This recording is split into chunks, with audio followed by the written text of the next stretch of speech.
Саламатсыздарбы интернет колдонуучулар? Бүгүн кичине бир Zoom'ду колдонуунун коопсуздугу жөнүндө бир кичинекей маалымат берип кетейин деп чечтим. Zoom'ду коопсуздугу. Биз көчөгө чыкканда деле жол эрежелеринин коопсуздук сактоо үчүн жол эрежелерин колдонобуз. Ошол сыяктуу эле Zoom'ду колдонгондо өзүнүн дагы эрежелери бар. Ошого биз азыр бир 3К деп башталган 3 кадамды бул жерге бөлүп жазып алдык. Коопсуз Zoom үчүн 3 кадам. Бардын Кдан башталганга. Кдан башталса дедик, мынакей К. Zoom'ду кайдан көчүрүп алабыз? Бул эң биринчи шарт экен, коопсуз болуш үчүн. Ал үчүн биз интернеттен www.zoom.us деген ушул эле веб-сайтка кирип, көчүрүп, ушул жактан эле маалыматтарды алат экенбиз. Кээде болот, ортомчулар дагы алдап аткандар болсо, Zoom'дун жанына кичине башкача тамганы кошуп коет, окшоштуруп коет, же болбосо аркасында бул OS эмес, башка тамга болуп калышы мүмкүн. Ошон үчүн жакшылап карап, www.zoom.us деген гана сайттан көчүрөт экенбиз. Кийинки шартыбыз кантип сактанабыз, кантип колдонобуз. Биз эң биринчи Zoom'ду көчүрүп алгандан кийин ал жака биздин email адрести берип катталып жатабыз. Катталып жаткан учурда Zoom'га катталыш үчүн пароль сурап жатат. Паролду жеңил кылбаңыздар. 1 2 3 4 5 болбойт. Же өзүңөрдүн атыңарды жазып койбогула, же балаңыздын атын жазып койбоңуздар. Себеби интернет аркылуу сиздин балдарыңыздарды Facebook'та же башка жакта жарыялаган аттарын, маалымат боюнча бул жерден алар алып алышып колдонушу мүмкүн. Ошол себептен болушунча узунураак 8 символдон турган, эң аз дегенде 8 символдон. Сиздин паролуңуздар сандарды же дагы бир башка белгилерди камтыш керек. Андан сырткары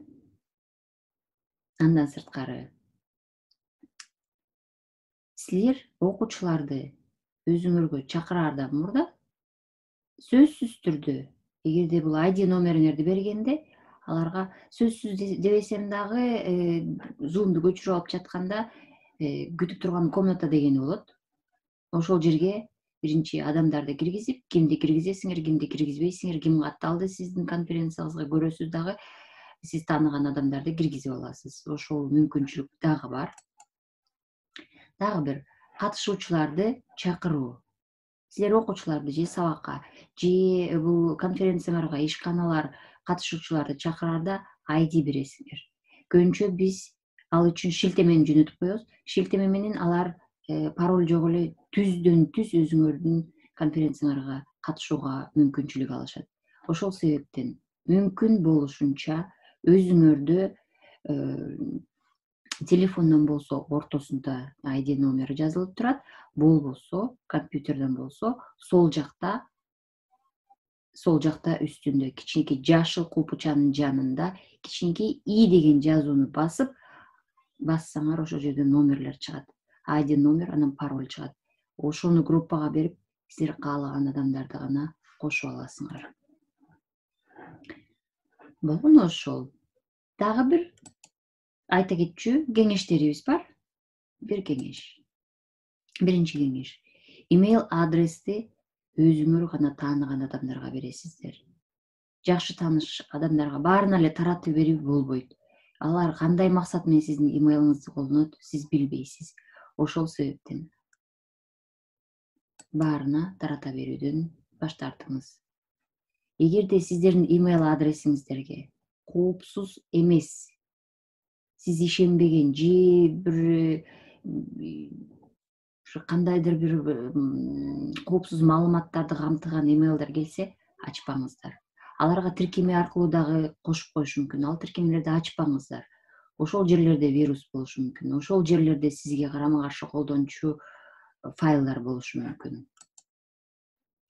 Андан кийин сиздер тиркемелерди көчүрүп алганда көбүнчөбүз биз бекер тиркемелерди көчүрүп алганга аракет кылабыз. Ал тиркемелер көбүнчө кичинекей четинде жарнама баннерлерди камтыйт. Ошол баннерлерди басып кирбейбиз. Кирсеңер ал өзүңөрдүн коопсуздугуңар үчүн. Андан кийин email аркылуу ар кандай коркутуп үркүткөн каттар келиши мүмкүн. Аларга көбүнчө ишенбеңиздер. Эгерде чын эле ошондой же болбосо банктан болобу, же тааныган кишилерден болобу, ар кандай ушундай каттар келе турган болсо, анда же тааныштар менен сүйлөшүп, бул ушундай чынбы, чын эмеспи, кеңешип туруп, анан иш кыласыздар. Андан кийин ар кандай убакта мындай email адрестерден да келиши мүмкүн. SMS аркылуу телефондорго да келчү мурда, же WhatsApp аркылуу деле келип ушундай болуп турчу. Утуш алдың, келип алып кет, же болбосо ошол утуш алыш үчүн паролуңду айта кой, emailыңды айта кой, же тиги дагы бир номериңди айта кой деп жазган каттар келиши мүмкүн. Аларга ишенбеңиздер, ачпаңыздар, кайра жооп бербеңиздер. Эгерде ушундай коркуткан каттар келсе, же утуш алдың деген ушундай каттар келсе, сөзсүз үй бүлө мүчөлөрү менен, же жакшы тааныштар менен, же специалисттер менен кеңешкенди унутпаңыз. Жакшылап ойлонобуз мунун баарын тең. Email берүүнүн алдында ойлонобуз. Emailди ачсамбы, ачпасамбы, буга ишенсем болобу, болбойбу? Бул жарнама баннер мага керекпи, кереги жокпу деп ойлонобуз.